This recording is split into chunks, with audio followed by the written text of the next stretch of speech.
Hey guys! Tonight we begin with the remarkable stories of the most wanted people in medieval history. Those infamous names whispered in candlelit taverns, carved into royal decrees, and occasionally scribbled onto wanted posters, assuming the monk hadn't run out of parchment or motivation. So before you get comfortable, take a moment to like the video and subscribe, but only if you genuinely enjoy what I do here. And let me know in the comments where you're tuning in from and what time it is. It's always fascinating to see who's joining us from around the world. Now, dim the lights, maybe turn on a fan for that soft background hum, and let's ease into tonight's journey together. William Wallace, the man, the myth, the headache of King Edward I. Born somewhere in Scotland around 1270, Wallace was supposed to live the quiet life of a minor knight.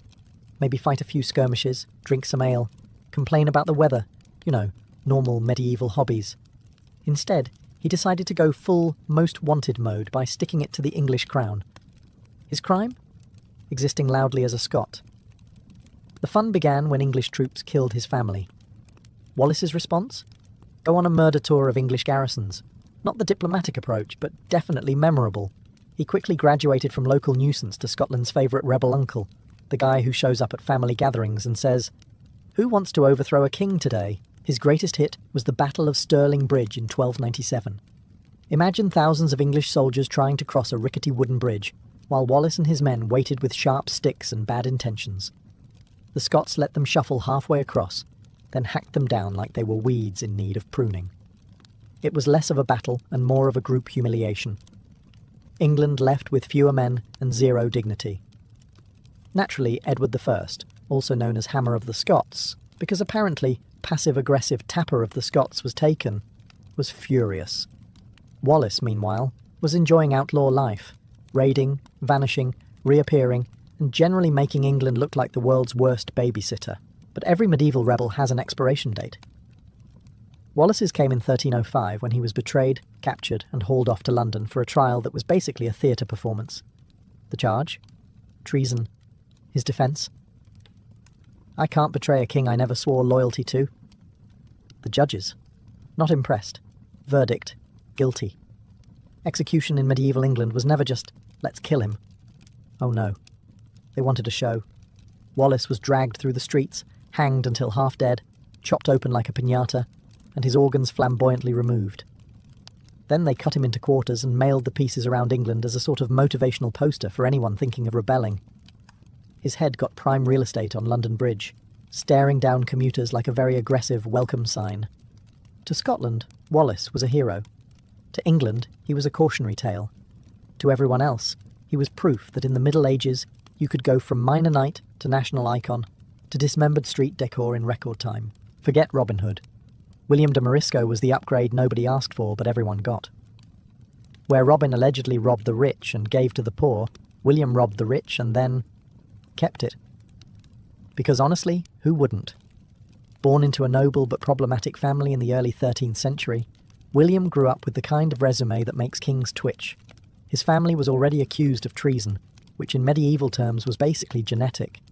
Instead of playing it safe, William leaned in.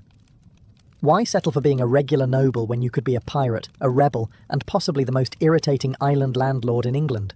The drama peaked when William was accused of trying to assassinate King Henry III. Now, if there's one surefire way to get your face plastered on every wanted list, it's attempted regicide. The Crown didn't just want him arrested, they wanted him turned into a cautionary bedtime story. So William fled to Lundy Island, a rock off the Devon coast that became his personal villain lair. From there, he launched a career in piracy.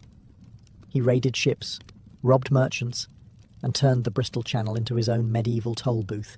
Except instead of handing you a receipt, he stole your cargo and sometimes your crew.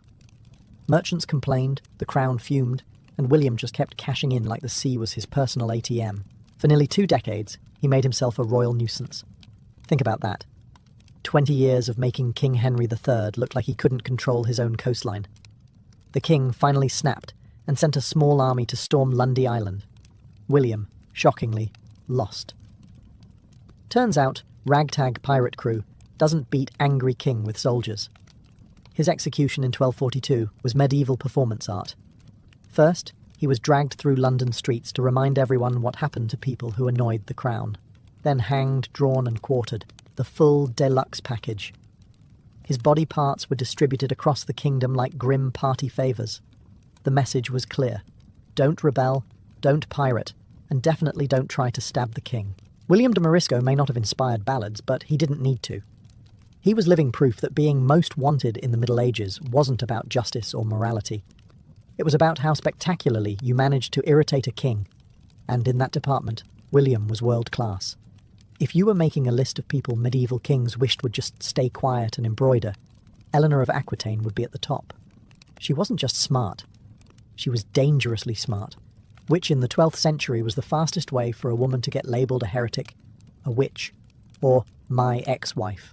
Born in 1122, Eleanor inherited the Duchy of Aquitaine, one of the richest regions in France. Translation: she had more money, land, and influence than half the noblemen combined, and they hated it. She married King Louis VII of France, went on the Second Crusade with him, and proceeded to make him look incompetent in front of half of Europe. She suggested military strategy, organised supplies, and rumour has it, even showed up dressed like an Amazon warrior. The French clerics clutched their rosaries so hard they probably left dents. The marriage ended badly. Louis wanted a quiet, obedient queen. Eleanor wanted to actually run things. Divorce followed, and within months she upgraded to Henry Plantagenet, soon to be King Henry II of England. It was the medieval equivalent of dumping your boring boyfriend and immediately dating the hottest, most chaotic rock star in Europe. With Henry, Eleanor had 8 children, including 2 kings, Richard the Lionheart and John Loses Everything Lackland. But she wasn't just raising royal babies. She was running governments, advising on politics, and occasionally stirring rebellion when Henry annoyed her. And he annoyed her often. By 1173, she openly supported her sons in a revolt against him. Family dinners must have been lively. Henry eventually got tired of her scheming and locked her up. 16 years of imprisonment, because apparently being clever and ambitious counted as high treason in a wife. Yet even behind bars, Eleanor remained a political powerhouse. She was freed when Richard took the throne, and immediately started managing the kingdom like it was her personal project. By the time she died at age 82, practically prehistoric by medieval standards, she had outlived both husbands, watched 2 sons become kings, and left behind a dynasty that would shape Europe for centuries. The church called her scandalous, the kings called her dangerous, history calls her brilliant. Eleanor of Aquitaine wasn't just wanted, she was the medieval reminder that intelligence, ambition, and ovaries made for a combination most men simply couldn't handle. If you think teenagers today are dramatic, wait until you meet Joan of Arc, a 15th century French farm girl who told everyone she heard voices from saints, then proceeded to lead armies into battle like she was born with cheat codes. Born in 1412, Joan was a peasant with 0 military training, but she insisted God had chosen her to save France from the English during the 100 Years' War. Most people would have laughed, but France was losing so badly that the royal court basically said, "You know what? Fine, let's see what the teenager can do." Desperation makes for strange hiring practices, and somehow, it worked. Dressed in armour, carrying a banner, Joan became a mascot, and miracle worker rolled into one. French soldiers, usually demoralised and half-drunk, suddenly rallied behind her. In 1429, she lifted the siege of Orléans, a victory that shocked everyone, especially the English, who had just been beaten by a girl who couldn't even legally drink their weak medieval ale. But Joan's rise was as fast as it was dangerous. Kings don't like being upstaged, and church authorities don't like teenage prophets handing out military advice. Worse, she became a national symbol, which in medieval politics meant she was now a walking target with a bullseye painted by God himself. Captured in 1430 by Burgundian allies of the English, Joan was sold like cattle and handed over for trial. The English called her a witch, a heretic, and a cross-dresser, because yes, wearing armour was apparently more offensive than leading an army. The court proceedings were a circus of loaded questions, trick traps, and clergy who had clearly decided on the verdict before she even spoke. In 1431, at the age of 19, Joan was burned alive in Rouen marketplace. Crowds gathered, not to mourn, but to watch the show. Public execution was basically medieval Netflix. Joan went up in flames, literally becoming on fire for the last act of her short, chaotic life. Decades later, the church did a medieval oops and cleared her of heresy. Then, nearly 500 years after frying her, they canonized her as a saint. Nothing says we made a mistake, like elevating someone from witch to holy icon. Joan of Arc wasn't just wanted. She was the nightmare of every medieval power structure. Young, female, stubborn, and inconveniently successful. If medieval rulers were brands, then Vlad III of Wallachia had the most aggressive marketing campaign in Europe. Forget the bold or the great. He was Vlad the Impaler. Subtlety? Never heard of it. Born in 1431 in Transylvania, yes, the place every vampire movie points to with jazz hands, Vlad inherited a throne, a temper, and a knack for extreme problem-solving. His nickname came from his favourite hobby, impaling people on wooden stakes. Criminals, enemies, diplomats who annoyed him. No one was safe. He didn't just execute people, he turned executions into public art installations. Imagine walking into town and finding a literal forest of corpses swaying in the wind like some grotesque Christmas display. His relationship with the Ottoman Empire was tense, in the same way fire and gasoline have a tense relationship. Sometimes he paid tribute, sometimes he didn't. Once, he invited Ottoman envoys to his court and noticed they wouldn't remove their turbans. Vlad, ever the gracious host, had their turbans nailed to their skulls. Problem solved. Cultural respect achieved. But his most infamous stunt was during a major Ottoman invasion in 1462. Sultan Mehmed II marched in expecting a fight. Instead, he found 20,000 impaled bodies lining the roads, rotting in the sun. The message was clear. Welcome to Wallachia, population. You, if you're not careful. The Ottomans were so horrified they turned around. Terrorism as national defence, grim but effective. Of course, branding yourself as the guy who stabs people with trees doesn't win you many friends at home either.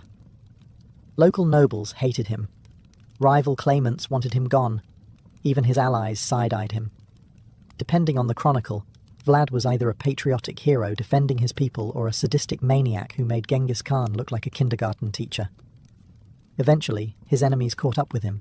He was killed in battle, or possibly betrayed, or maybe assassinated. Accounts differ, but one thing's certain. He didn't retire peacefully with a pension and a garden.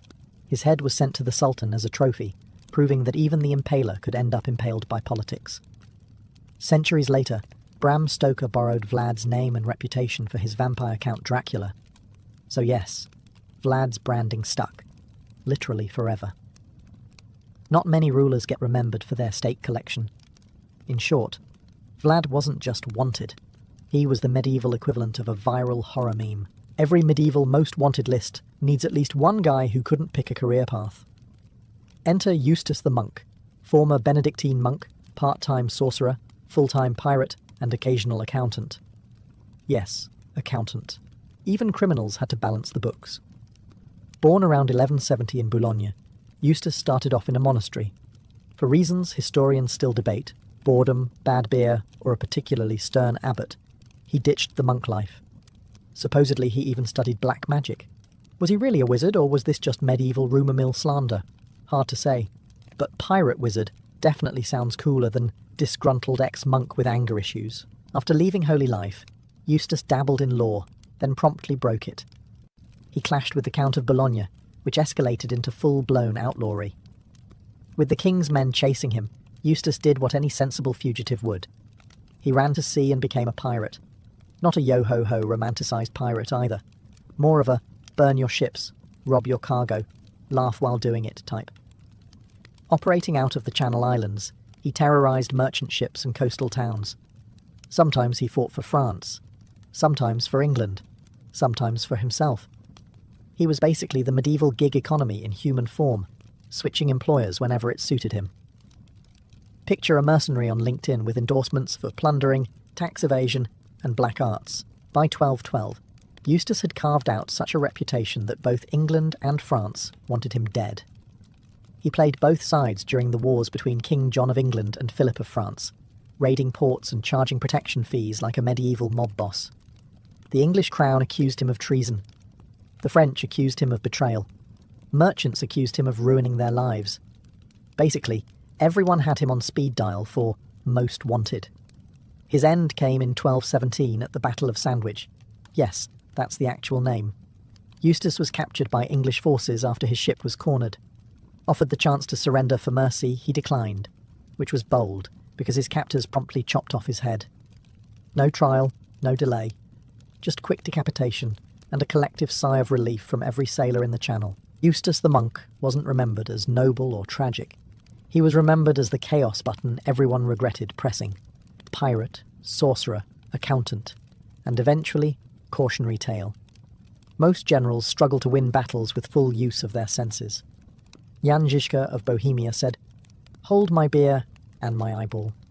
He lost one eye early in life, then the other later on, and still managed to be one of the most undefeated military commanders in history.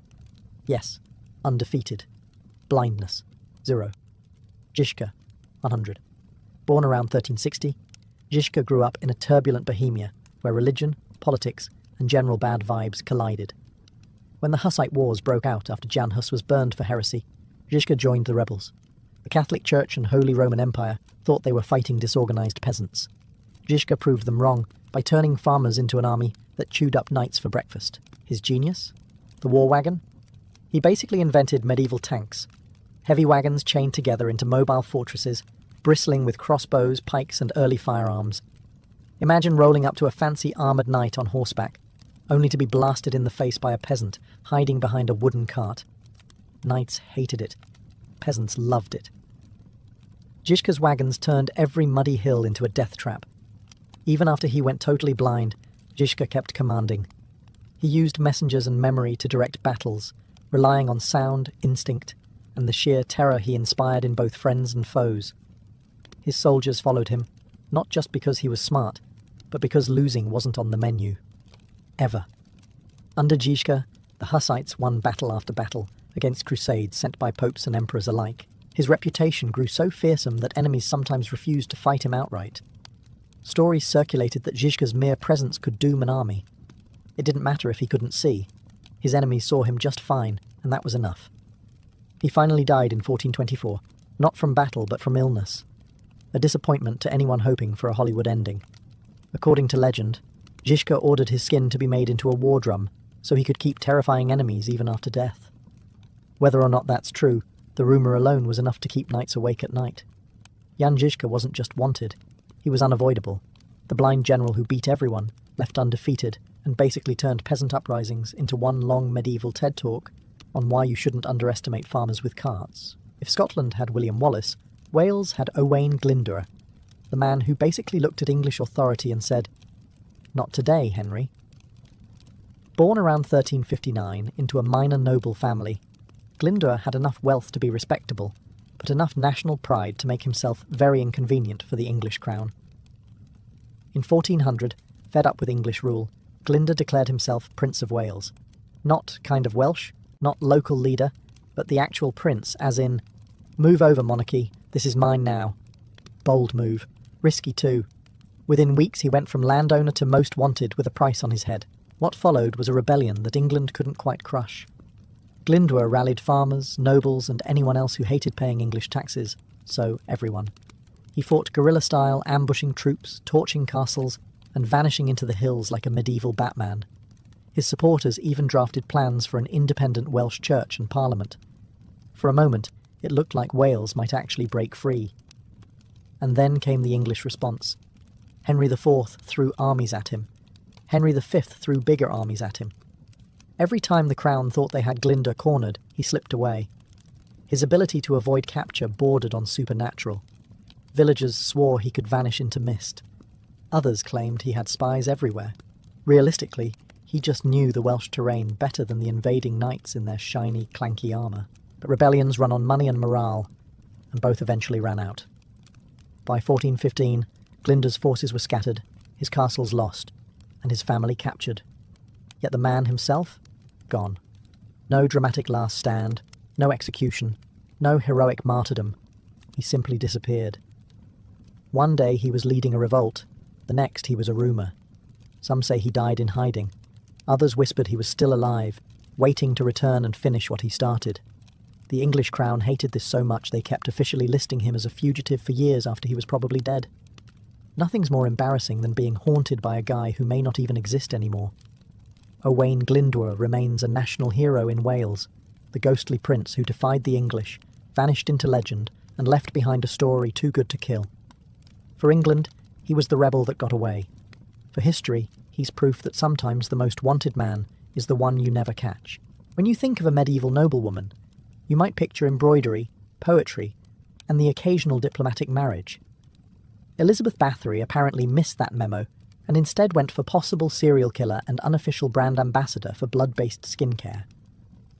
Born in 1560 into Hungarian high nobility, Bathory had it all. Castles, wealth, servants, and more power than most men could handle. And that, naturally, is where the rumours began. By the early 1600s, whispers spread that Elizabeth wasn't just bossing around peasants. She was allegedly murdering them. Hundreds of them. The stories claimed she tortured young girls and bathed in their blood to keep her skin smooth. If true, she basically invented Sephora's most terrifying loyalty program. Now let's be clear. Some historians argue these tales were exaggerated, or even fabricated. After all, Elizabeth was a rich, powerful widow, sitting on land that a lot of ambitious men wanted. And in the 17th century, accusing women of witchcraft, heresy, or general evil vibes was the fastest way to get them out of the picture. So was she really a vampire countess, or just a victim of medieval smear campaigning? Hard to say. What we do know is that in 1610, King Matthias of Hungary finally sent investigators. They arrived, checked out her castle, and claimed to have found dead or dying servant girls everywhere. Testimonies piled up. The number of victims reported ranged from a few dozen to over 600, because apparently subtlety wasn't medieval rumour culture's strong point. Elizabeth never faced a public trial, probably because her noble status made it awkward to execute her. Instead, she got the medieval equivalent of being cancelled, permanent house arrest. Except in her case, it wasn't a cosy cottage. They literally walled her up in a chamber of her own castle, with only small holes for food and air. Imagine a medieval timeout that lasted 4 years. She died in 1614, still bricked into her castle room. Whether she was guilty of mass murder, or simply guilty of being an inconveniently powerful woman, the legend stuck. To this day, she's remembered as the Blood Countess, the woman who may or may not have been trying to outdo Dracula in skincare routines.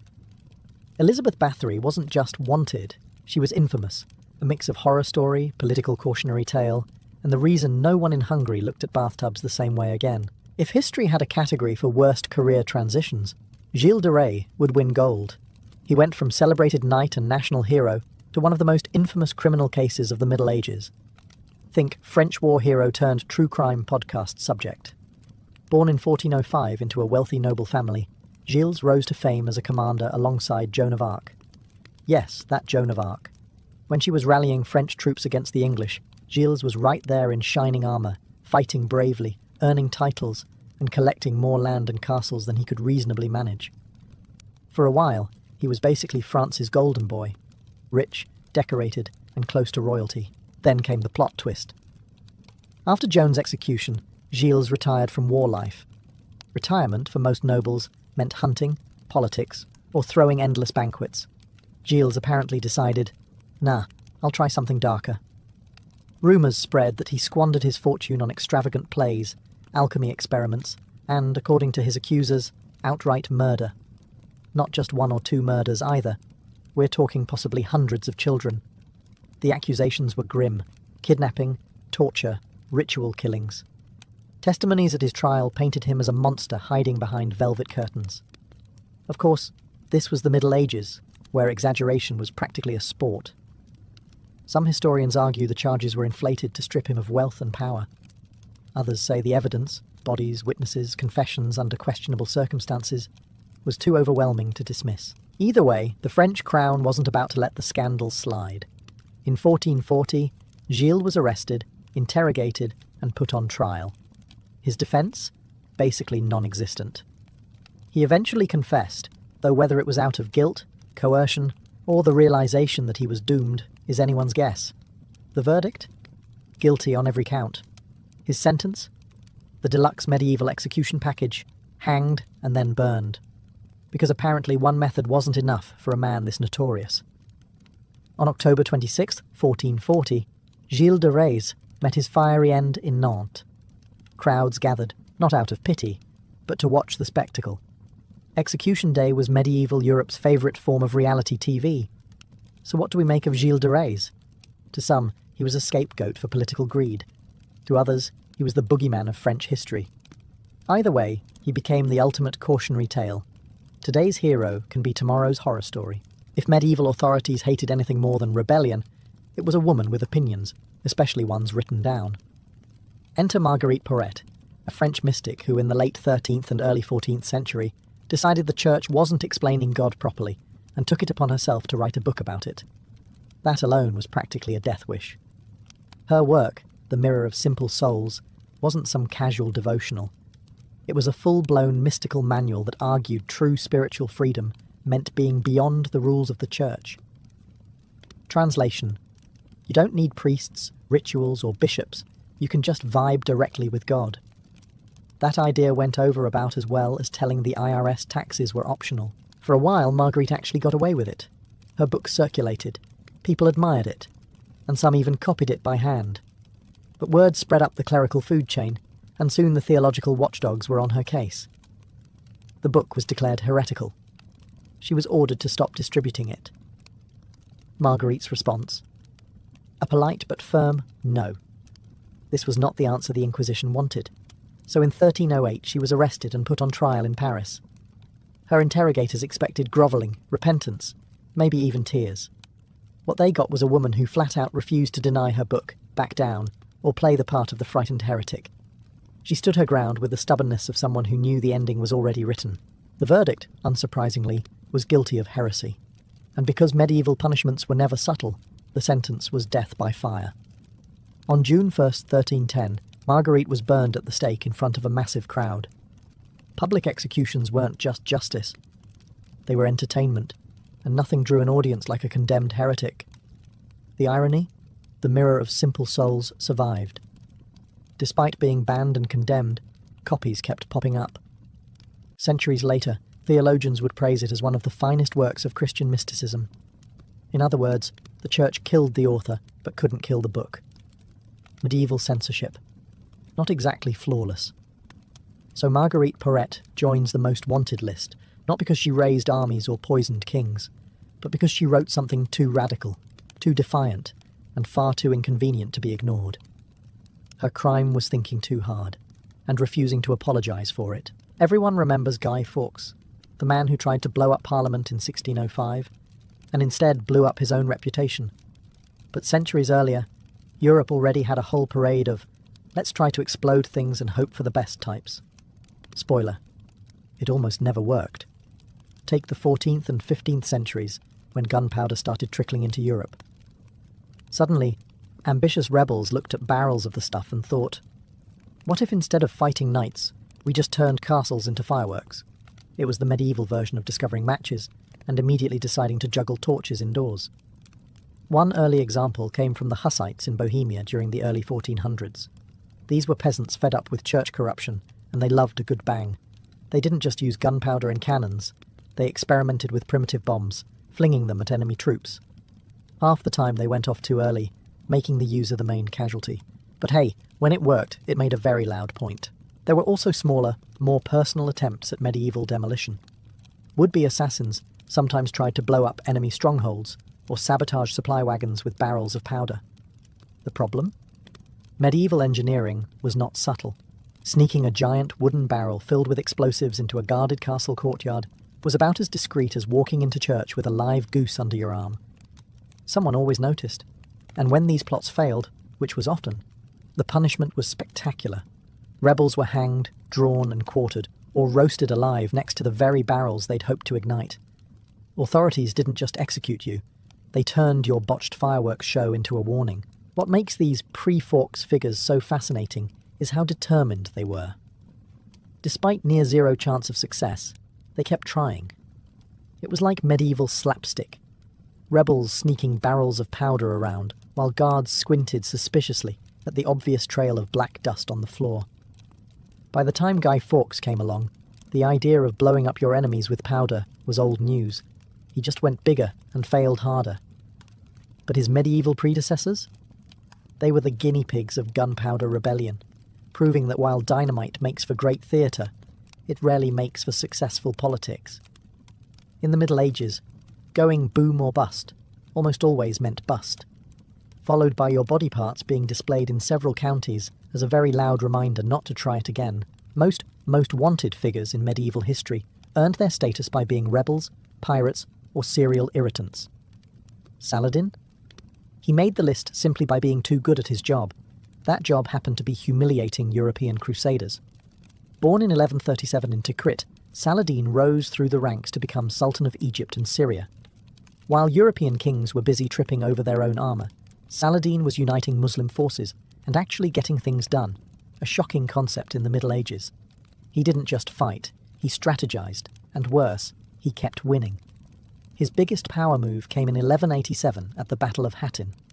The Crusader army, bloated with overconfidence and underprepared for desert heat, staggered into Saladin's forces like drunk tourists lost in the Sahara. He crushed them, captured their relics, and then took Jerusalem. To the Crusaders, this wasn't just a loss. It was the loss, the one that made popes scream into pillows and kings vow revenge. So naturally, Saladin shot straight to the top of the most wanted list in Europe. The Pope called for another crusade, kings packed their bags, and suddenly Richard the Lionheart was sailing across the Mediterranean with murder and probably gout in his heart. Here's the twist. Even his enemies respected him. Unlike most medieval warlords, Saladin wasn't a fan of gratuitous slaughter. When he retook Jerusalem, he didn't massacre the inhabitants like the Crusaders had done decades earlier. He let many live, even ransomed some, and in general behaved like a shockingly decent human being. Medieval Europe didn't know what to do with this. They wanted a monster to hate. Instead, they got a competent, polite adversary who occasionally sent his enemies fruit baskets. His rivalry with Richard the Lionheart became legendary. These two spent years fighting brutal campaigns, only to occasionally pause so Saladin could send Richard medicine when he fell ill. It was less mortal enemies and more weirdly respectful frenemies with swords.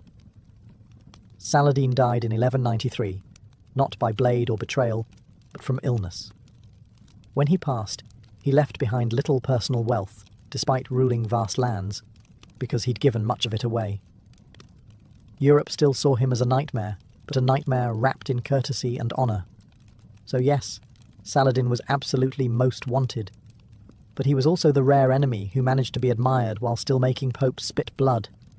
That's efficiency. Some rebels fight on horseback, some hide in forests. Hereward the Wake? He chose swamps.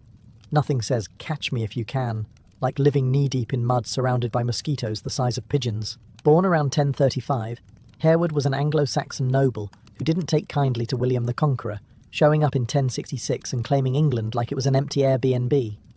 When the Normans started carving up land, Hereward decided he wasn't going to be someone's peasant. Instead, he went full outlaw, raiding Norman settlements, ambushing soldiers, and generally being the human equivalent of a thorn in William's armoured backside. His legend really grew at Ely, a marshy stronghold where he and a ragtag band of rebels hold up against Norman forces. Imagine a bunch of angry farmers, exiled nobles, and probably a few drunks with pitchforks all standing ankle-deep in bog water, shouting insults at knights who couldn't figure out how to charge through a swamp. The Normans hated it. The locals loved it. Hereward became the folk hero nobody could pin down. The stories about him quickly turned into half history, half comic book. One tale claims he disguised himself as a potter to sneak into enemy camps. Another says he fought a bear with his bare hands. Did he really do these things? Probably not. But in the Middle Ages, facts were less important than making sure the guy annoying the king sounded unstoppable. William the Conqueror threw everything at Ely: bribes, siege engines, armies. But Hereward slipped away again and again. Eventually, the rebellion collapsed under the weight of betrayal and superior Norman resources. But Hereward himself? He just vanished. Some sources say he made peace with the Normans and retired. Others claim he was killed. The most entertaining version? He went back to the swamp and stayed there, laughing at everyone from behind a curtain of reeds. To the Normans, he was a criminal. To the Saxons, he was a hero. To historians, he's a headache. Because separating fact from legend with Hereward is like separating mud from swamp water, messy and pointless. Hereward, the Wake proved you didn't need an army, or castles, or even dry socks to be most wanted. All you needed was grit, a swamp, and the willingness to make the most powerful man in Europe feel like he'd lost a game of hide and seek. Not every most wanted medieval figure was a queen, knight, or pirate. Sometimes it was just a hungry farmer with very bad timing and a rabbit in his pocket. In the Middle Ages, hunting rights were not for everyone. Game animals, deer, boar, rabbits, technically belonged to the king or the local lord. Yes, even the rabbits. You could break your back ploughing your lord's fields all day, but if you so much as snared a bunny to feed your starving family, congratulations. You were now a criminal mastermind. Poaching wasn't a petty offence. It was treated like full-on treason. Medieval law codes spelled it out clearly. Kill a deer, lose a hand. Set traps in the royal forest, face prison. Repeat offender, execution. Imagine explaining to your neighbours that you were hanged for stew. Of course, peasants still did it. Hunger is persuasive. A rabbit could mean the difference between your kids surviving winter or becoming another sad entry in the parish death rolls. So they poached, quietly, cautiously, and usually at night. They used snares, nets, and the occasional bow. And every time, they risked their lives for what we would now consider a small appetizer. The punishments were designed less to stop poaching and more to remind peasants of their place. Lords wanted it clear. This forest is mine, these animals are mine, and also your dignity is mine. It was medieval gatekeeping at its finest. Meanwhile, the nobility held massive hunts where dozens of deer were slaughtered for sport. Fairness was not on the medieval menu. The irony is that poachers became folk heroes. Ballads and stories turned them into clever underdogs outsmarting greedy lords. Robin Hood, whether real or not, was the ultimate poacher fantasy, the outlaw who gave peasants hope that someone was sticking it to the elites. In reality, most court poachers didn't get ballads. They got fines, beatings, or a one-way trip to the gallows. So while kings and knights strutted around with banners and swords, some of the most wanted people in medieval history were just peasants chasing dinner. The rabbit might have been small, but the consequences were enormous. In a world where survival itself was a crime, every poacher was living proof of the cruel absurdity of medieval justice. Sometimes the most dangerous thing you could do wasn't plotting treason, starting a rebellion, or claiming a throne. It was trying to eat. In the Middle Ages, forests were more than just wilderness. They were political statements. A king's authority could be measured not only by the crowns he wore or the castles he built, but also by the stretches of land he could reserve for his own pleasure. When a monarch declared a royal forest, it didn't always mean a dense woodland filled with deer. It could be meadows, marshes, or even villages that suddenly fell under the iron rule of forest law. To the ordinary peasant, this meant their backyard could transform overnight into a forbidden kingdom, one where even picking up fallen wood could be punished, as if it were treason. For the rulers, however, these forests were playgrounds of power. Kings and nobles would parade through them with retinues of knights, squires, falconers, and packs of hounds bred for the chase. Hunting here was not just about filling the royal table with venison, though the taste of stag was considered fitting only for the nobility. It was about spectacle, ritual, and control. When a monarch pursued a stag across the land, it symbolized his dominance over both nature and man. The deer itself often carried almost sacred status, referred to as the king's game, an animal too noble for common hands to slay. Meanwhile, peasants looked on with a mixture of fear and resentment. To them, the royal hunt was a reminder that the land they toiled upon was not truly theirs. If hunger drove a farmer to snare a rabbit in the royal preserve, he risked mutilation, imprisonment, or worse. Chroniclers tell us that under William the Conqueror, punishments for poaching in the New Forest were brutal enough to terrify generations. It was a system designed to keep commoners hungry and kings powerful. And yet, there was no denying the grandeur. Picture the sound of horns echoing through the trees, the thunder of hooves, the furious barking of hounds, and finally, the triumphant moment when the stag, exhausted, was brought down. For a medieval king, this was more than sport. It was a living metaphor for rulership, tireless pursuit, relentless control, and the right to decide who feasted and who starved. A royal hunt in the Middle Ages was no casual stroll with a bow. It was a carefully choreographed ritual, almost as formal as a coronation. The day began at dawn, with squires and servants bustling around in preparation. Horses were groomed, hounds were leashed but restless, and falcons perched hooded on the gloved arms of their keepers. Every detail, from the king's choice of mount to the banners fluttering in the morning mist, was designed to remind everyone watching that this was not simply a sport, but a declaration of hierarchy. When the horns finally sounded, the hunt moved like a travelling court. Pages carried spears, huntsmen led packs of baying dogs, and nobles vied for a place near the monarch, hoping to share in his glory. Each participant had a role: the huntsman to track and flush out the prey, the master of hounds to unleash the chase, and the falconers to demonstrate their birds' uncanny precision in striking down smaller game.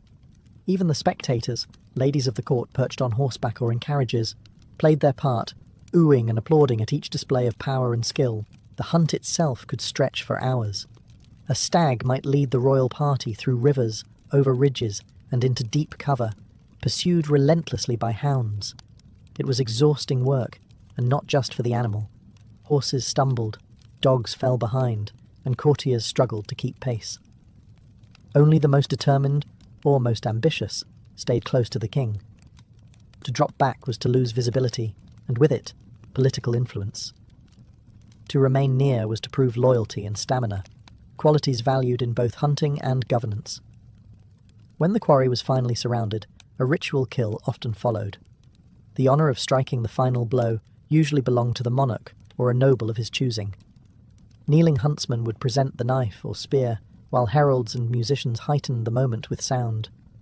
Blood was not only spilled, it was sanctified, sometimes smeared on the foreheads of young squires as a grim initiation rite. Thus, the medieval hunt was never just about meat or sport. It was a living theatre of authority, discipline, and symbolism.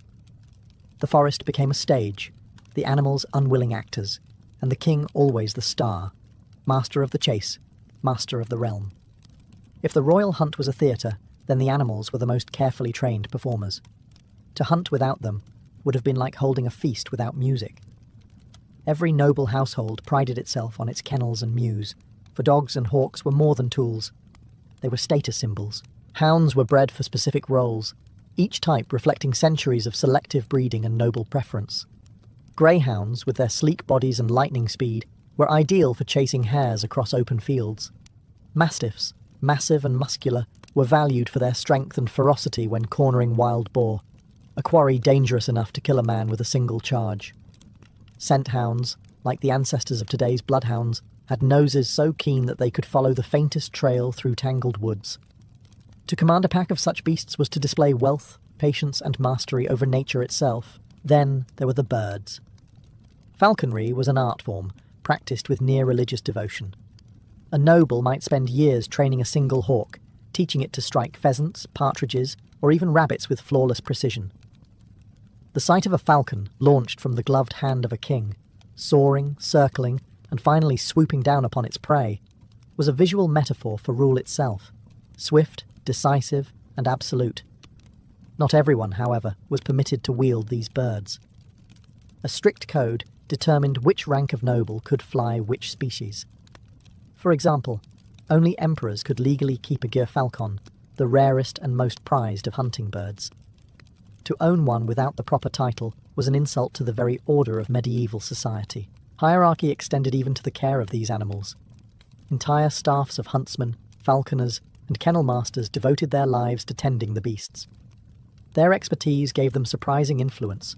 A falconer trusted by the king might whisper in his ear during the long hours of waiting for prey. Servants of the hunt lived close to power, and their loyalty could make or break reputations. Thus, hawks and hounds were not just companions of the hunt, they were embodiments of the medieval obsession with order, status, and control.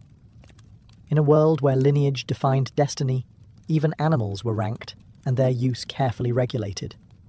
The chase was as much about displaying who had the right to command nature as it was about the thrill of pursuit. If medieval hunting had a crown jewel, it was the pursuit of dangerous game. Stags were noble, hares were nimble, but wild boars, those bristling, tusked beasts, were the true test of courage. A charging boar could gore a horse, disembowel a hound, or kill an armed man in an instant.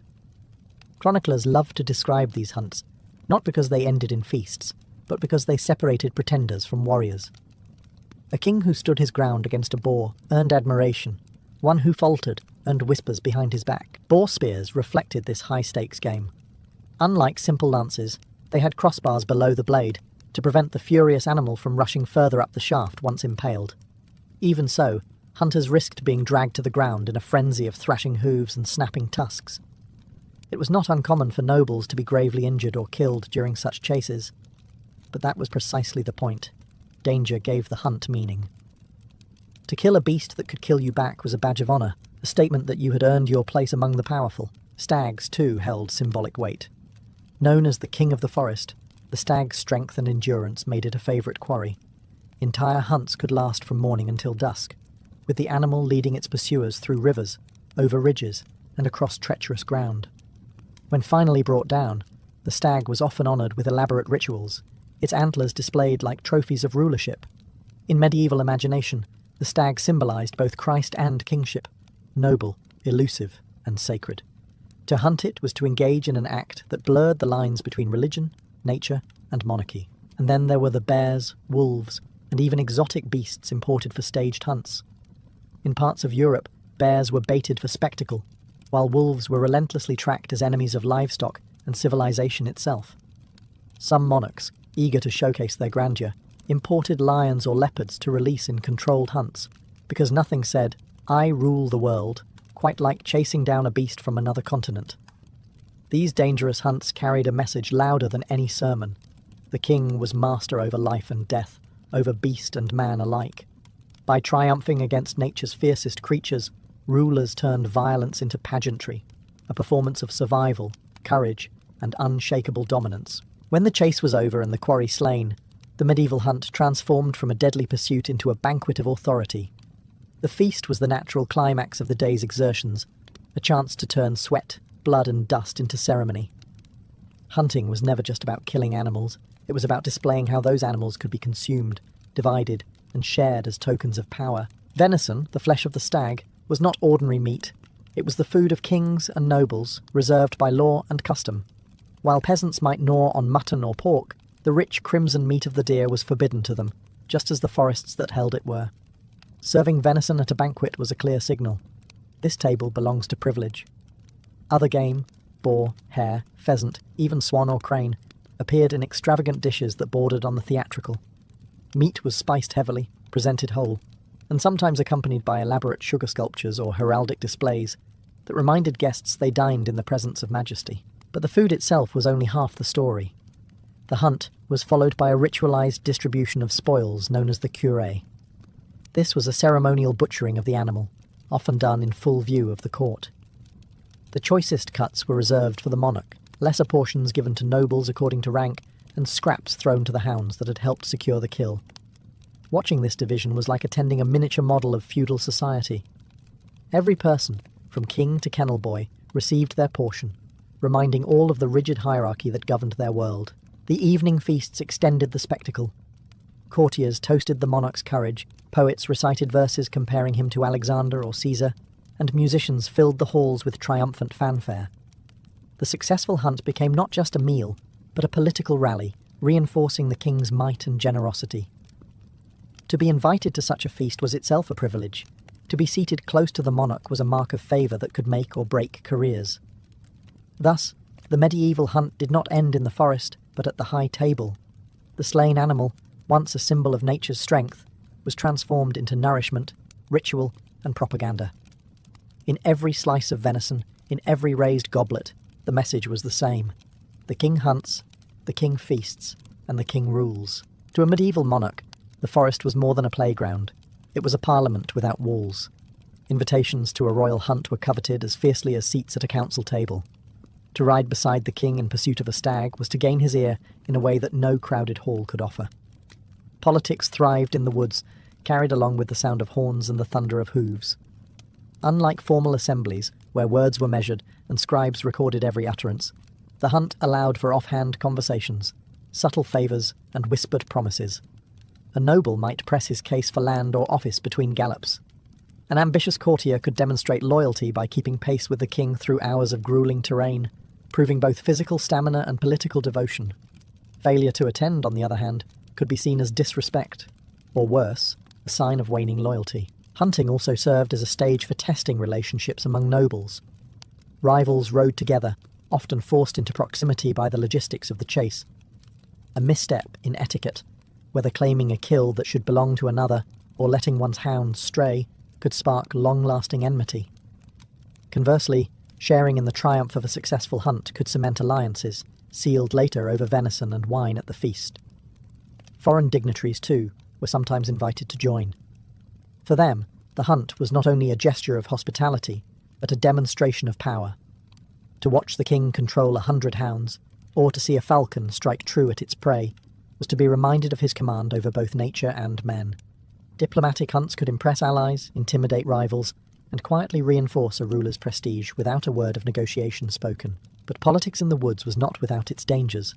A poorly managed hunt could expose weaknesses.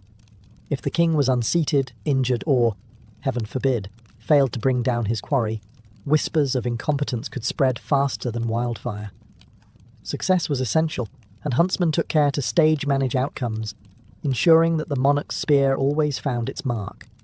Thus, the medieval hunt was less about solitude in nature and more about ruling in motion. The forest, with its tangled paths and hidden clearings, became a moving court, a place where fortunes rose and fell, not in debates or duels, but in the gallop of hooves and the flight of arrows. For peasants, the royal hunt was less a spectacle than a sentence. While kings and nobles thundered through the woods in pursuit of glory, the common folk were bound by an iron cage of laws designed to protect both the game and the prestige of the crown. These forest laws, first imposed with vigour by William the Conqueror in England, turned everyday survival into criminal activity. To step into a royal preserve with a bow, even if only to catch a rabbit for a hungry family, was an act of defiance. The penalties were deliberately severe. Poachers could be fined into ruin, maimed, or even executed. Some accounts speak of eyes being gouged out, or hands severed for the crime of killing a deer. Harsh, yes, but it was intended as a reminder. The beasts of the forest belonged not to the people, but to the king. Even gathering fallen wood, or letting pigs forage for acorns could be treated as violations, depending on how zealously forest officials enforced the rules. This created a constant tension. The peasantry lived cheek by jowl with game they were forbidden to touch, watching deer eat their crops or boars tear up their fields, yet unable to lift a hand without risking punishment. In many villages, resentment simmered like an untended fire. Still, defiance persisted. Ballads and tales from the period often glorified the outlaw poacher, most famously Robin Hood, who stole from the king's forest and gave back to the people. These stories reveal a deep cultural frustration with the system. The royal hunt, for peasants, symbolised privilege at its most blatant, the sight of nobles riding out to slaughter animals that common folk were forbidden to trap, even as hunger gnawed at their bellies. Forest officials, known as verderers, foresters, or gamekeepers, enforced these laws with grim dedication. They became symbols of oppression in local law, despised as much as the lords they served. Yet they were essential, for without their vigilance, the king's exclusive hunting rights would collapse. Thus, the forest was not just a place of beauty or danger, it was a battleground of class. For the powerful, it was a theatre of authority. For the powerless, it was a cage, lined not with iron bars, but with antlers, tusks, and the sharp edge of royal decree. To call the medieval hunt a sport is to undersell its pageantry. Every outing was a performance designed to project the ruler's majesty. Horses gleamed with polished tack, huntsmen wore livery emblazoned with royal colours, and the monarch himself often donned garments that balanced practicality with splendour. Even in the mud of the forest, kings knew they were on display. The hunt became a living metaphor for kingship. Just as the ruler pursued the stag through tangled woods, so too did he chase justice, order, and dominion across his lands. Or at least, that was the image projected. Chroniclers leaned heavily on this symbolism, describing monarchs as tireless hunters whose mastery of beasts reflected their command over men. In illuminated manuscripts, kings are depicted not as weary riders, but as serene figures, calmly directing chaos with a raised hand or a blast of the horn. Ceremony surrounded nearly every moment. Trumpets signalled the start, drums or horns marked key phases of the chase, and rituals followed the kill. One common custom was the blowing of the mort, a haunting horn call played to honour the slain quarry. Far from being treated as mere carcasses, stags and boars were elevated into emblems of noble struggle. To kill them was not just to provide food, but to enact a symbolic victory over wildness itself. Religion was never far from these displays. Clergymen sometimes accompanied hunts, blessing the party or offering prayers before departure. The stag, in particular, carried Christian overtones, often associated with Christ or the soul's pursuit of salvation. Thus, when a king brought down a stag, it could be spun as both a triumph of monarchy and a faint echo of divine order. In this way, hunting blurred the line between ritual, politics, and faith. For the wider population, who might only glimpse the hunt from afar, the spectacle was unmistakable. Banners waving, horns echoing, hounds surging like a tide. It reminded peasants that they lived under a ruler both mighty and ordained. Even the sound of horns rolling over the fields was a kind of royal proclamation. The king is present, the king is strong, the king commands. In truth, these hunts were less about venison and more about theatre. They reinforced hierarchy, cloaked violence in ritual, and bound kingship to the eternal rhythm of pursuit and conquest. By the late Middle Ages, the royal hunt had become so deeply entwined with rulership that it seemed impossible to imagine a king without hounds, hawks, or forests reserved for his use. And yet, the institution began to change as Europe transformed. Expanding towns ate into hunting preserves. The rise of standing armies shifted attention toward war rather than ritual hunts, and changing attitudes about land use slowly eroded the harsh grip of forest law. What was once a fierce monopoly softened into something closer to tradition. Still, the legacy of the hunt endured. Kings continued to hunt, of course. Henry VIII of England famously pursued stags with almost obsessive devotion, and French monarchs staged hunts as elaborate as any coronation. But the brutality of punishments for poaching gradually lessened, and forests that had once been forbidden to peasants became shared spaces. Over time, hunting retained its prestige, but lost some of its terror. The cultural imprint, however, never faded. Royal hunts had established a language of power, the stag as a symbol of nobility, the boar as a test of courage, the falcon as a metaphor for authority. These images lived on in coats of arms, in heraldry, and in the rituals of aristocracy.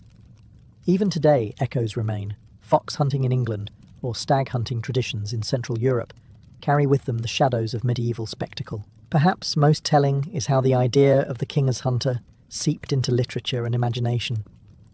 Medieval poets often described rulers as hunters of justice or hunters of souls, while ballads celebrated outlaw heroes who defied the forest laws. The tension between ruler and poacher, privilege and hunger, became part of the cultural fabric. One might even argue that Robin Hood owes his lasting fame not to rebellion in general, but specifically to rebellion against the hunt. By the dawn of the Renaissance, the hunt had shifted from a ruthless tool of dominance to a more ceremonial pastime, still exclusive, still grand, but less about survival and more about display. Yet the echoes of its power persisted. For centuries, the sight of a mounted king chasing a stag across the land spoke louder than words. This is my forest, my quarry, my kingdom. And so, the royal hunts of the Middle Ages left behind more than venison bones and mounted antlers. They shaped law, culture, and memory, embedding themselves in Europe's understanding of what it meant to rule, to chase, to capture, and to conquer. In the spring of 324 BCE, the Persian city of Susa transformed into the stage for one of the most audacious displays of power and cultural fusion in antiquity. Alexander the Great, conqueror of half the known world, did not simply want to rule Persia. He wanted to merge it with Macedon into a single empire under his command. The occasion he chose for this bold experiment was a mass wedding of almost theatrical proportions.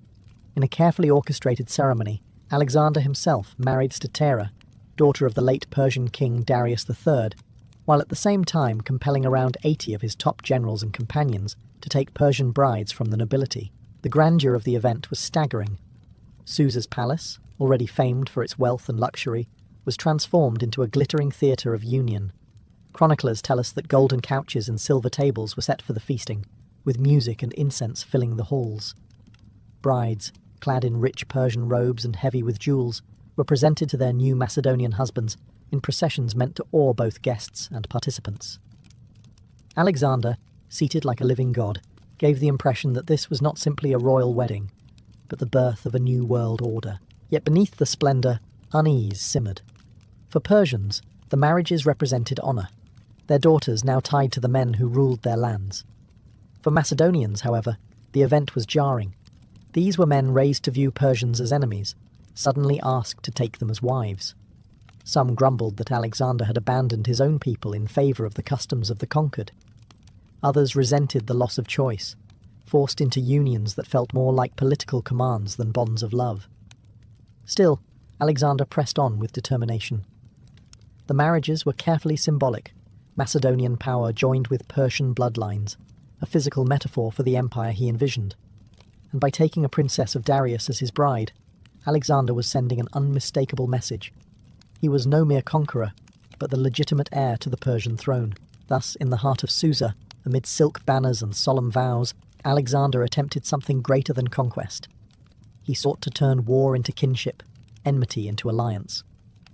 Whether his generals approved or not, the mass marriages stood as one of the most controversial and symbolic gestures of his reign. At the heart of the Susa marriages stood Alexander's own union, a marriage loaded with more symbolism than affection. His chosen bride was Stateira, the daughter of Darius III, the last Persian king he had defeated and pursued to his death. By wedding her, Alexander did not simply acquire a wife. He was laying claim to the legitimacy of Persia's royal bloodline. To Persian nobles, this was a profound gesture. Their conqueror had not dismissed their traditions or erased their monarchy. Instead, he bound himself to it, positioning himself as the natural heir of the Achaemenid throne. The ceremony itself was staged to underline this dual legacy. Alexander appeared dressed in Persian royal attire, blending Macedonian austerity with Eastern luxury.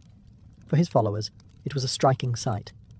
Here was their king, once the proud son of Macedon, now draped in silk robes, golden jewellery, and a tiara befitting a Persian monarch. To the Persians in attendance, it was a welcome sign of respect for their culture. To the Macedonians, it was one more reminder that Alexander was slipping further from the traditions of his homeland. Stateira herself, little more than a pawn in this grand political theatre, entered history's record largely as a symbol rather than as a person. Her marriage to Alexander was less about love and more about power, a union of dynasties intended to heal the wound of conquest. Through her, Alexander could claim continuity with Darius, a man he had once pursued across deserts and mountains. Through her, he became not only a conqueror of Persia, but its lawful king. The symbolism did not end with Stateira. Alexander also married Parysatis, daughter of Artaxerxes III, another Persian monarch, doubling down on his claim to the Achaemenid dynasty. It was as though he sought to gather every thread of Persian legitimacy and weave it into his own crown. Yet for many Macedonians, the sight of their king embracing the daughters of their enemies was troubling.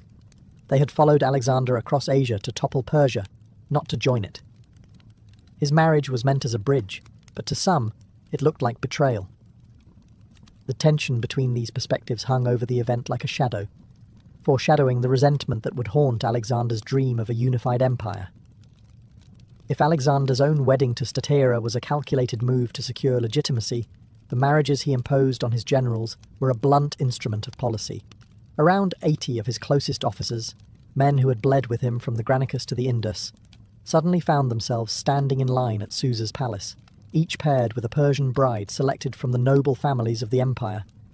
For some, the match was prestigious, even flattering. For many others, it was nothing short of an unwelcome command disguised as celebration. Imagine the scene. Hardened Macedonian veterans, men who had spent years carving through Persia's armies, now dressed in ceremonial robes, expected to exchange vows with daughters of the very aristocrats they had once fought. The women, draped in finery, were symbols of alliance rather than partners of affection. The unions were not born from choice, but from Alexander's vision of blending cultures, and his generals had little say in the matter. The resentment was real. Macedonian tradition valued choice in marriage, and though nobles often wed for political advantage, to be ordered into matrimony by their king was humiliating. Worse still, many already had wives waiting for them in Macedon.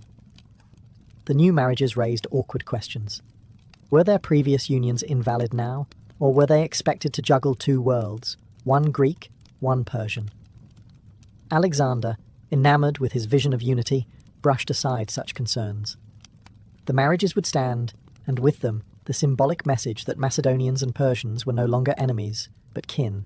Not everyone protested openly. Few dared to. But murmurs spread through the ranks. Some saw the marriages as another sign of their king going Persian, a ruler slipping further from the rough, straightforward culture of Macedon into the silken web of the East. For Alexander, this was precisely the point.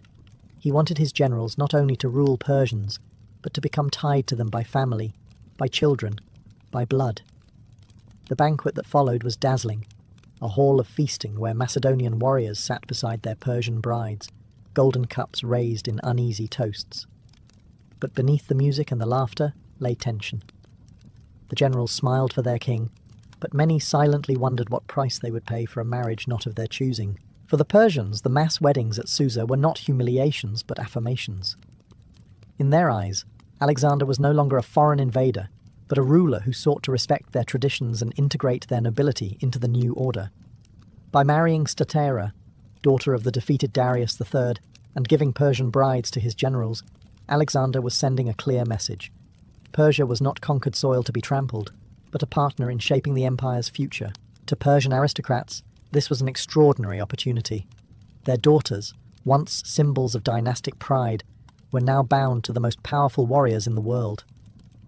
These unions offered security, wealth, and influence under the new regime. Instead of watching Macedonian governors impose foreign rule, Persian nobles could imagine their grandchildren inheriting a blended legacy, half Macedonian conqueror, half Persian heir. For families who feared being sidelined, the marriages provided a lifeline to continued relevance. The ceremonies themselves reflected Persian opulence.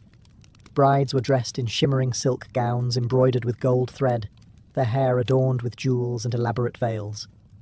They were escorted into the palace in solemn procession, accompanied by music, incense, and the watchful eyes of both Macedonian and Persian dignitaries.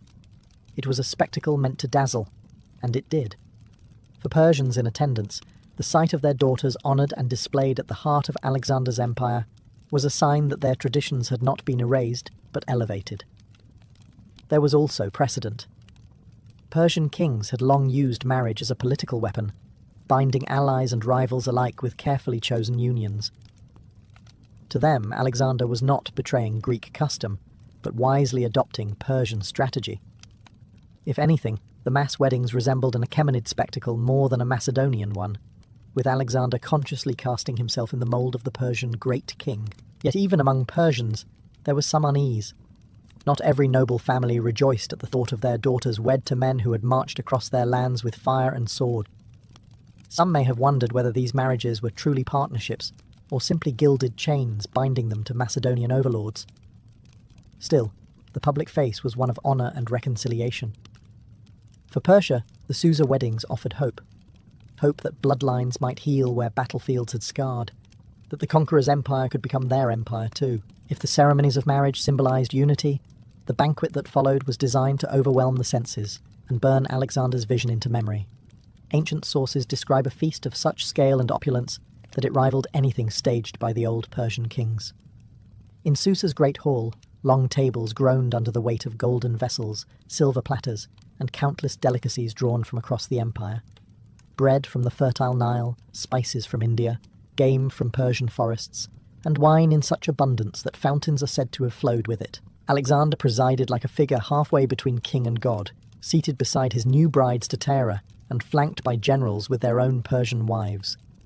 The hall glittered with candlelight reflected in polished bronze and precious stones, while musicians played lutes and flutes, and dancers entertained the mingling crowds. Each toast, each song, was another reminder that this was not just a feast, but a political performance.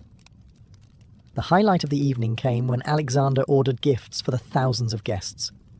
Accounts suggest he distributed dowries for each bride, lavish rewards for the grooms, and generous handouts for soldiers and attendants alike. It was a masterstroke of propaganda. No one left the hall without some tangible reminder of the king's largesse. Even the hounds that had followed the army on campaign were said to have been fed choice cuts of venison from golden trays. And yet, beneath the golden glow, the atmosphere was complicated. Macedonian veterans, many of whom had endured years of hardship on campaign, muttered into their cups at being forced into foreign unions. They smiled and accepted gifts, but their hearts were not in the celebrations. Meanwhile, Persian nobles took pride in the recognition, seeing their daughters honoured in a ceremony that placed them at the heart of the empire's future. The banquet of Susa, then, was not merely a feast, but a theatre of empire. Every gesture, from the pouring of wine to the distribution of gifts, was calculated to symbolise harmony. Alexander wanted his men, and his new Persian in-laws alike, to believe they were all bound together now by blood and loyalty. For a single night, under the blazing lights of Susa, the dream of fusion seemed real. A vast empire united at one table. For many of Alexander's Macedonian companions, the marriages at Susa were not a celebration, but a humiliation. These were men forged in the rugged traditions of the Balkans, warriors who had marched behind Philip II, and then Alexander himself in the conquest of Greece, Persia, and beyond. They were bound by loyalty to their king, but their loyalty was being stretched thin. To marry Persian women, and not by choice but by command, was to them a betrayal of the values they had grown up with. Macedonian marriage was traditionally a matter of personal decision or clan alliance, not royal decree. To be forced into matrimony felt unnatural, even degrading. Worse still, many of these officers already had wives back home.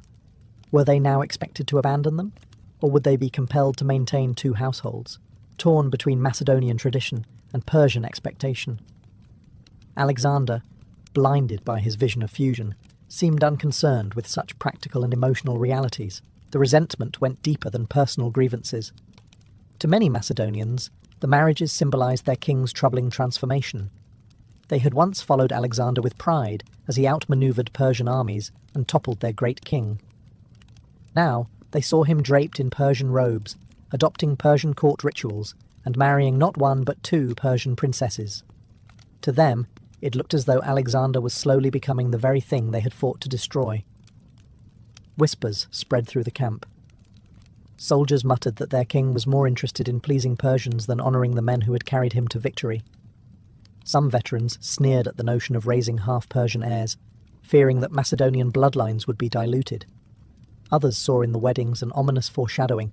If Alexander could command them to marry, what else might he demand in the future? This discontent did not erupt into open rebellion. Not yet. But it simmered. The same soldiers who raised golden cups at the banquet clenched their jaws behind forced smiles. They had endured endless marches, battles, and losses for Alexander. Now they wondered whether his dream of a blended empire came at the expense of their own identity. Thus, the mass weddings at Susa were both triumph and fracture. While Persians saw unity, Macedonians saw erosion. In their eyes, Alexander was drifting further from the rugged simplicity of Macedon and deeper into the silk-wrapped world of Persia, and many would never forgive him for it. The mass marriages at Susa were not an isolated stunt. They were the centerpiece of Alexander's grand design, a vision of blending East and West into a single seamless empire. From the moment he marched into Persia, Alexander had shown signs that he did not intend to rule as a foreign conqueror. He adopted Persian dress, used Persian titles, and retained many local administrators in power. The weddings, however, were the boldest and most symbolic step yet. By physically joining his generals with Persian nobility, Alexander hoped to erase the divide between ruler and ruled, conqueror and conquered. This policy of fusion was revolutionary, but also deeply personal. Alexander had grown up on stories of Achilles and Homeric heroes, but he was also a keen student of philosophy. He envisioned himself not merely as king of Macedon, but as a universal monarch, bridging cultures and creating a new identity beyond nationality. He believed that by blending Macedonian courage with Persian sophistication, he could forge an empire stronger than either culture alone. The marriages were meant to serve as living metaphors for this idea. Children born from these unions would be both Macedonian and Persian, heirs of two traditions bound by blood.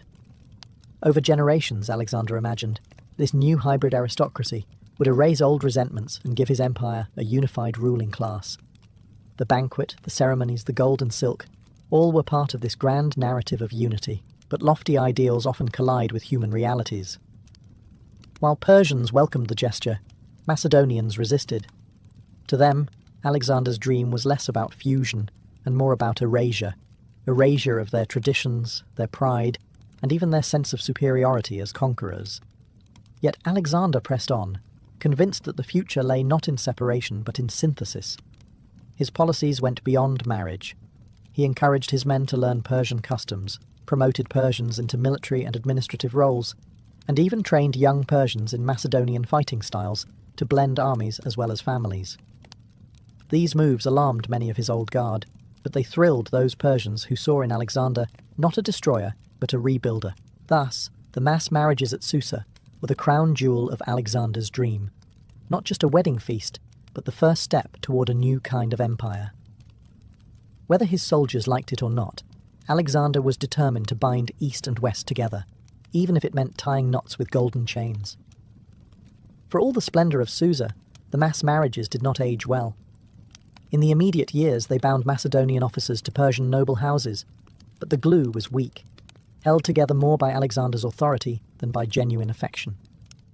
When Alexander died suddenly in Babylon in 323 BCE, his vision of fusion collapsed almost overnight. Without his presence to enforce the unions, many Macedonian generals quickly abandoned their Persian brides, returning to their earlier marriages or seeking new alliances more convenient for the political chaos that followed. The abandonment was brutal for the Persian women. For them, the marriages had been more than pageantry. They were a path to influence, security, and survival in a conquered empire. Some had borne children who were now left with uncertain futures, caught between two worlds that no longer wanted to merge. The bitterness of this betrayal highlighted the fragile foundations of Alexander's policy. Forced loyalty could not outlast the man who demanded it. The Susa weddings also fueled tension in the wars of succession. The generals who once dined together as brothers-in-law turned on one another in bloody conflicts known as the Wars of the Diadochi. Any dream of unity dissolved into rival kingdoms, each ruled by men who had once been tied to Persian dynasties, but were now too busy carving up Alexander's empire to honour those bonds. Instead of fostering cohesion, the marriages became little more than footnotes in the broader disintegration of his vision, and yet traces of Alexander's idea lingered. Some children of these unions survived and played roles in local politics. In certain regions, the blending of Macedonian and Persian elites did leave cultural marks, in art, in fashion, in customs adopted by later dynasties. But the sweeping harmony Alexander had imagined never materialized. The resentment among Macedonians and the abandonment of Persian brides proved that cultural fusion could not be forced with golden rings and wedding vows. In hindsight, the aftermath of Susa revealed both Alexander's genius and his hubris. He saw further than most rulers of his age, envisioning a world where enemies became kin. But he overestimated the willingness of men to embrace change, and underestimated how quickly his death would unravel everything. The Susa marriages ended not as a lasting legacy of unity, but as a symbol of how fragile even the grandest dreams can be when tied too tightly to one man's will. Though the marriages at Susa dissolved almost as quickly as the wedding torches were extinguished, their symbolism echoed through history. They became one of the most striking examples of Alexander's ambition, not merely to conquer, but to transform. Historians have long debated whether the weddings represented genuine vision or reckless theatre. Was Alexander truly attempting to fuse East and West into a single people? Or was he staging a glittering show to remind his subjects that he alone stood above all divisions? To later generations, the event came to embody both Alexander's brilliance and his excess. On one hand, it demonstrated a rare willingness to respect conquered traditions. Few rulers of antiquity would have risked angering their own people by elevating the daughters of former enemies to royal status. On the other hand, the Susa weddings revealed the limits of forced integration. Macedonian resentment and Persian disillusionment showed that cultural fusion cannot simply be commanded, no matter how golden the banquet halls. In the centuries that followed, the marriages were remembered as a failed experiment, but also as a glimpse of possibilities ahead of their time. Later empires, from Rome to Byzantium, would grapple with the same question Alexander posed. How do you govern vast, diverse populations without collapsing under the weight of division? His attempt to bind cultures together through kinship may have faltered, but the idea itself would outlive him. Culturally, the weddings left faint, but telling traces. Art from the Hellenistic world shows Persian influences in clothing, ornament, and ceremony. Greek writers continued to reflect on Alexander's Persian turn, alternately praising and condemning it. For Persians, the memory was bittersweet. Their daughters had been honoured, yet abandoned. their dynasties linked to greatness, yet dismissed in the chaos after Alexander's death. The legacy of Susa, then, is one of paradox. It was both a triumph of vision and a failure of execution, a dazzling ceremony that revealed the promise and peril of blending worlds. In one hall, for one night, Macedonians and Persians dined together as kin. But by dawn, the cracks were already visible. Ultimately, the Susa weddings endure in memory because they were never just about marriage. They were about empire, identity, and the eternal human struggle between unity and division. A reminder that while Alexander could conquer lands with his armies, he could not as easily conquer the hearts of his own men. Life in Alexander's army was an endless rhythm of marches, sieges, and bloodshed, but even the most hardened warriors needed moments of release. Between campaigns, when the dust of conquest temporarily settled, the Macedonian camp transformed from a machine of war into a stage of celebration. These were no ordinary pauses. They were festivals, gatherings filled with athletic contests, sacrifices, feasting, and theatre that reminded soldiers they were more than tools of conquest. They were part of something greater, a brotherhood bound by both steel and tradition. The timing of these festivals was never accidental. Victories often sparked them, turning battlefields into ceremonial grounds. A city taken, a river crossed, a rebellion crushed, all could become reasons to celebrate. Even long marches might culminate in games to keep morale high and spirits sharpened. Soldiers who had endured blistering deserts or freezing mountain passes suddenly found themselves spectators or participants in rituals that carried echoes of Greece itself. In these moments, the army resembled less a ragged host of warriors and more a travelling polis, a city on the move. Central to the celebrations were athletic contests. Macedonians prided themselves on strength, endurance, and skill, qualities equally vital on the battlefield and in sport. Wrestling, foot races, and spear throwing turned the camp into a makeshift Olympic arena. Victors were crowned with wreaths, cheered by comrades who only days earlier had stood beside them in phalanx formation. Friendly rivalries flourished, and the games reinforced discipline. The soldier who outran his peers in a race might be the same man to carry a critical message in war. Sacrifice and ritual bound these contests together. Before the games began, priests slaughtered bulls, goats, or rams to the gods, their blood spilled as offerings to secure divine favour for both the festival and the campaigns to come. Smoke from burning fat and incense rose into the sky, mingling with the shouts of soldiers eager for spectacle. In these moments, Macedonians remembered that they were heirs of both Homer's warriors and Greece's sacred traditions. Thus, between war and celebration, lay the heart of Alexander's genius. He understood that soldiers needed more than pay and plunder. They needed identity, shared pride, and the reminder that even far from home, they remained part of a culture worth fighting for. At the heart of Macedonian military festivals were the games themselves, athletic contests that mirrored both the ideals of Greece and the demands of the battlefield. These events were not simple diversions. They were training grounds disguised as entertainment, rituals that kept warriors sharp in body and spirit while fostering loyalty among comrades. Foot races were among the most popular. Soldiers stripped down, oiled their bodies, and sprinted across dusty fields while their comrades roared encouragement. Speed was not just a matter of pride, but a military necessity. The ability to run in armour, deliver messages, or outflank an enemy often meant the difference between victory and annihilation. Winning a race earned cheers and wreaths, but more importantly, it won respect. A man who could outpace others was seen as an asset in battle, his skill publicly proven before the eyes of the king and the army. Wrestling was another staple. Grappling contests took place in makeshift arenas marked by sand or earth, where soldiers locked arms in tests of balance and strength.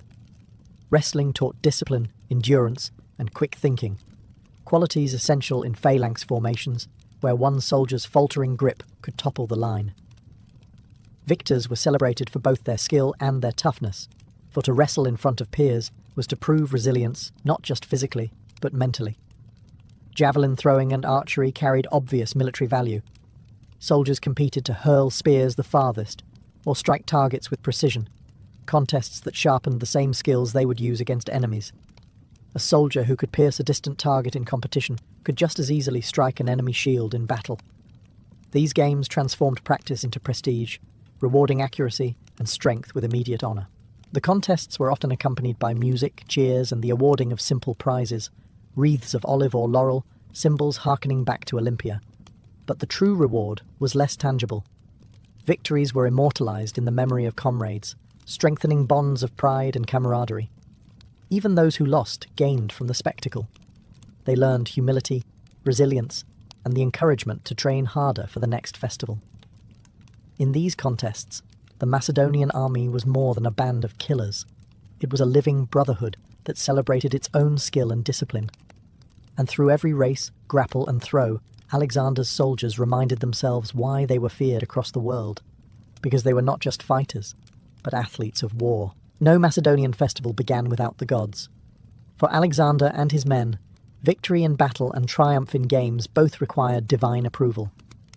Before the races and contests commenced, priests and officials prepared altars in the centre of the camp, draped in garlands and adorned with sacred fire. Soldiers gathered in ranks, their armour gleaming in the sun, while silence fell over the crowd. The festival was not only entertainment, it was a sacred act. Sacrifices set the tone. Bulls, goats, or rams were brought forward, their horns gilded or their hides sprinkled with barley. A priest raised his hands to the heavens, calling on Zeus, Heracles, and other gods favoured by the Macedonians. The animals were then slaughtered in solemn ceremony, their blood spilled onto the earth as an offering. Smoke from burning fat and incense curled upward, carrying prayers for protection and victory in campaigns to come. For the soldiers, this was reassurance. The gods had not abandoned them, even on foreign soil thousands of miles from home. These rituals also reinforced hierarchy. Alexander, often presiding in person, stood as both king and high priest. By offering sacrifices before his troops, he was not only honouring the gods, but reminding the army that his authority was sanctioned by them. To obey Alexander was to obey divine will. This fusion of piety and politics gave the festivals a gravity beyond simple amusement. After the sacrifices, feasting followed. Meat from the animals was roasted and distributed among the troops. Sharing in the sacred meal transformed the army into a single family, bound by both ritual and appetite. Eating from the same sacrifice was more than nourishment. It was a symbolic act of unity, a reminder that all soldiers, from seasoned generals to common infantry, shared equally in the god's blessing. Theatrical performances sometimes accompanied these rituals.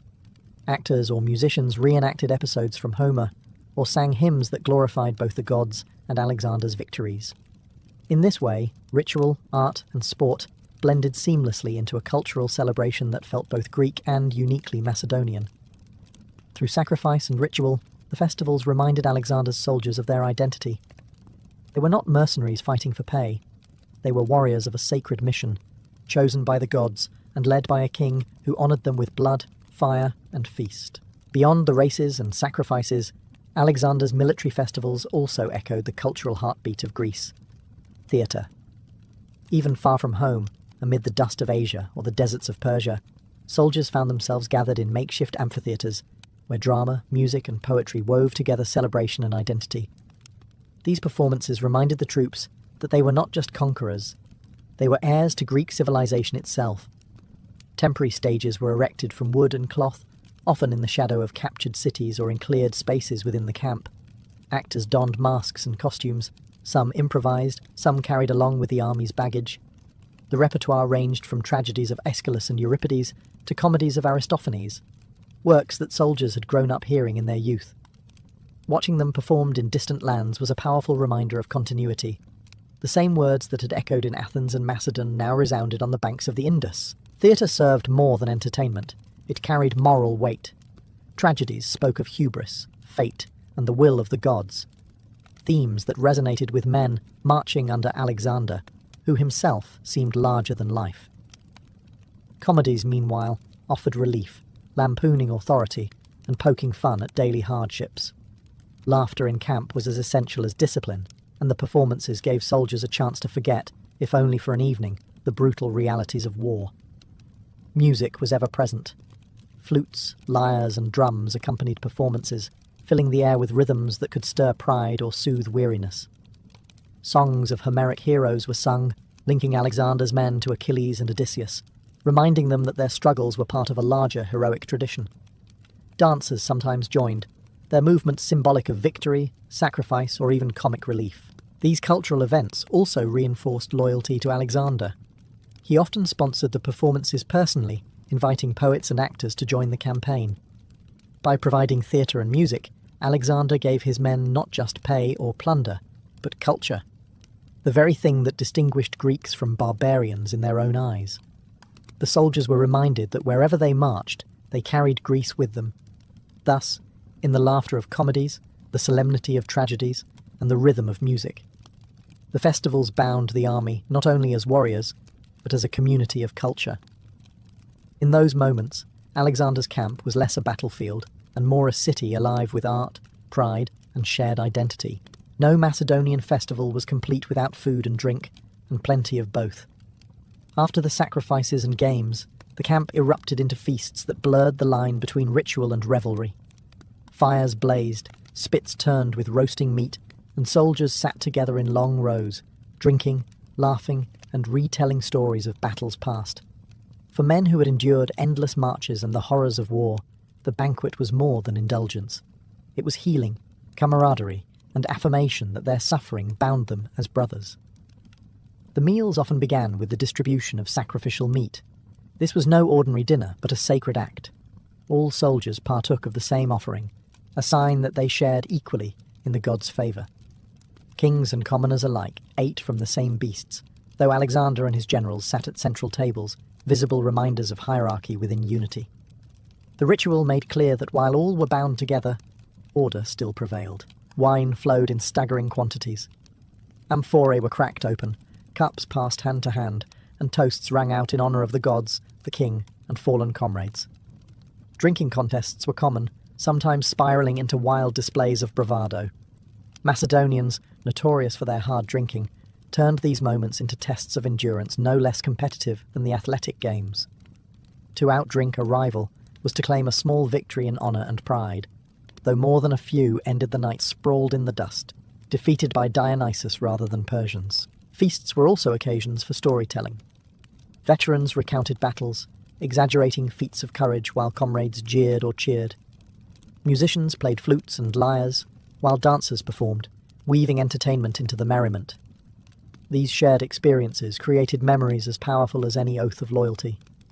When men laughed, drank, and sang together, they forged bonds that would carry them into the next campaign with renewed spirit.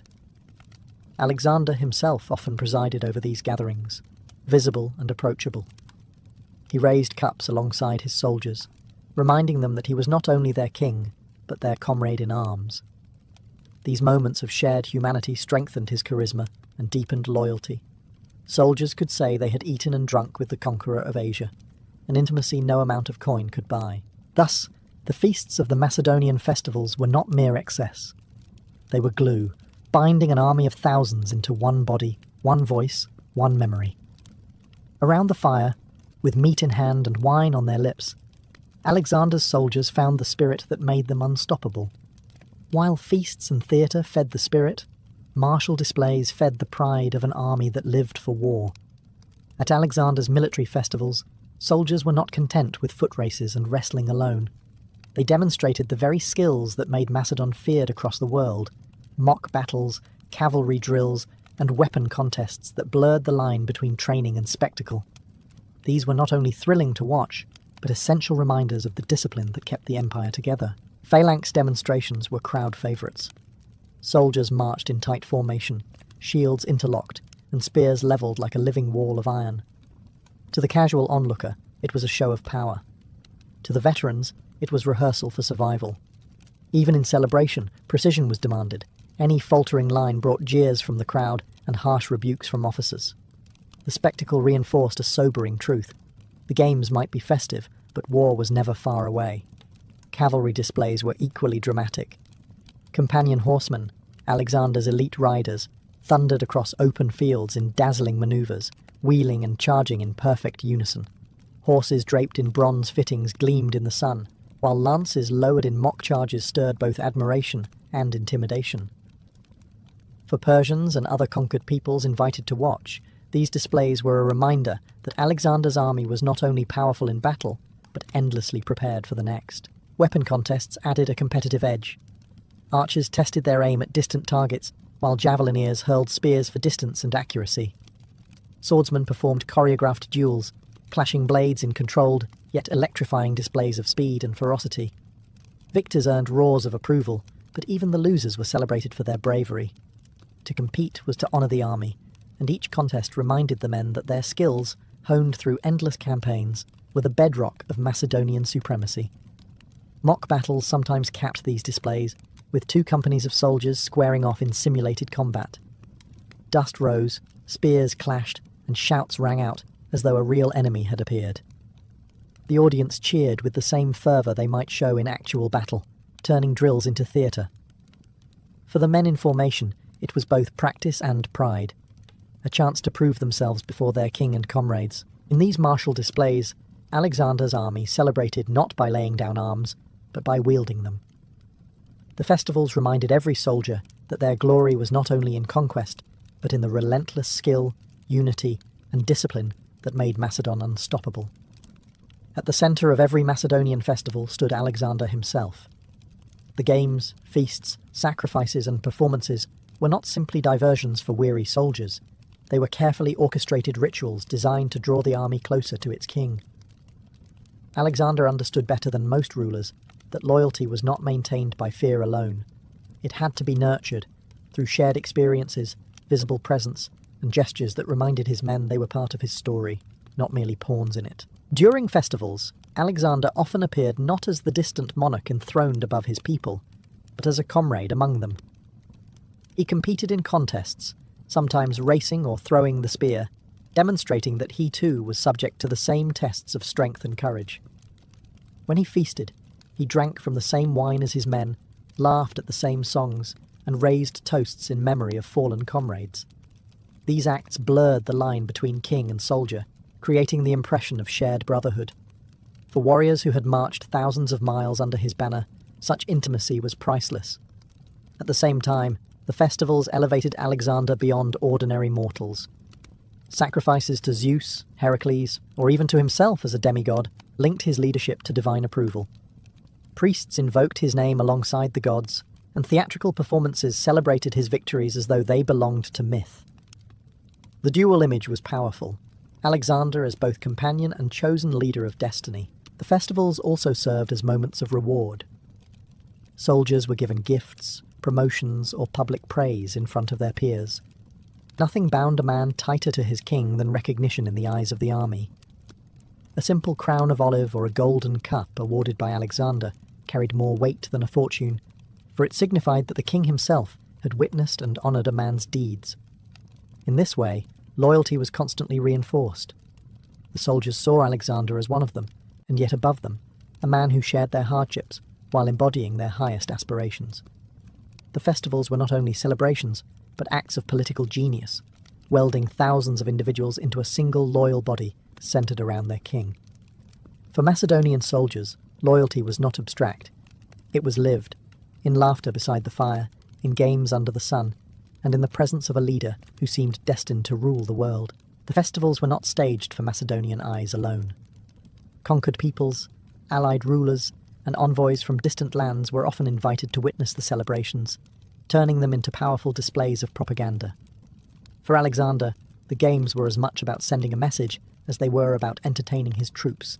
Each race, sacrifice, and feast was carefully curated theatre, designed to prove that Macedon's power was not only military, but cultural, spiritual, and inevitable. Imagine a Persian noble or an Egyptian priest watching the Macedonian phalanx perform mock manoeuvres before an audience roaring with pride, or seeing companion cavalry charge across a dusty field in perfect formation, lances gleaming like the rays of Helios. These spectacles announced with unmistakable clarity, this army does not rest, does not weaken, and will never be overtaken. To subjects and allies, it was both awe-inspiring and intimidating, a reminder that Alexander's rule was backed by discipline as well as divinity. The religious rituals carried equal weight. Sacrifices offered in the name of both Greek gods and local deities demonstrated Alexander's flexibility, portraying him as a ruler who could bridge worlds. Festivals thus reinforced his carefully cultivated image. Conqueror, yes, but also unifier. For Persians, Indians, or Egyptians drawn into his empire, The sight of their traditions honoured alongside Greek customs suggested that they were not simply being crushed, but incorporated into something grander. Theatre and music amplified the message. Dramas about Achilles or Heracles drew parallels between Alexander and legendary heroes, blurring the line between human king and mythic figure. To foreign guests, the implication was unavoidable. Resistance to Alexander was not only futile, it was impious. He was favoured by the gods, celebrated by his people, and unstoppable in his destiny. Even the feasting carried political undertones. To sit at Alexander's table, or even to observe it, was to glimpse the hierarchy of his world. Generals and nobles closest to him basked in the glow of favour, while lesser officers and foreign dignitaries understood their place within the grand mosaic of the empire. In short, these festivals were propaganda disguised as joy. They reassured Macedonians, impressed foreigners, and projected a narrative of unity under Alexander's rule. The games and rituals were not simply pastimes, they were deliberate instruments of control, weaving loyalty, fear, and admiration into a spectacle that no guest could ignore. When historians look back at Alexander's campaigns, they often focus on the battles, the sieges, and the endless marches that carried his army from Greece to India. Yet the festivals that filled the pauses between campaigns revealed just as much about why his empire endured as long as it did. These gatherings were not mere distractions. They were the glue that bound thousands of men into a single organism, reminding them of who they were, why they fought, and whom they served. The athletic contests left a lasting impression, echoing the Olympic ideals of Greece while sharpening the skills of warriors. They kept the army fit, competitive, and proud, turning even moments of rest into preparation for war.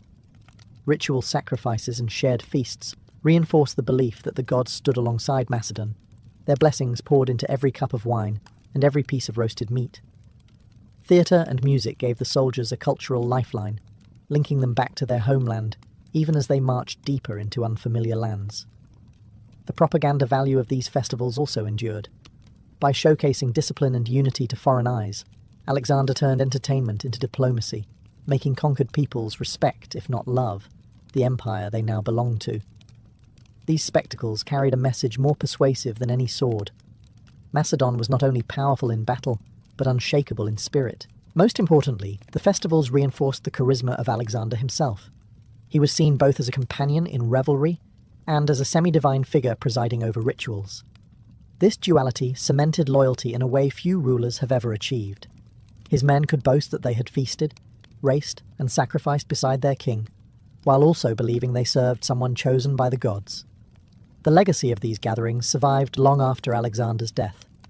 His successors, the Diadochi, imitated them, holding games and festivals to honour their armies and legitimize their rule.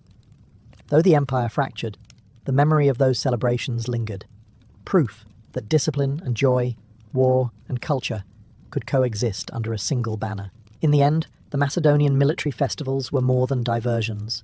They were rituals of unity, carefully woven into the fabric of conquest. They gave soldiers reason to endure, foreigners reason to admire, and Alexander reason to believe that his empire could outlast him.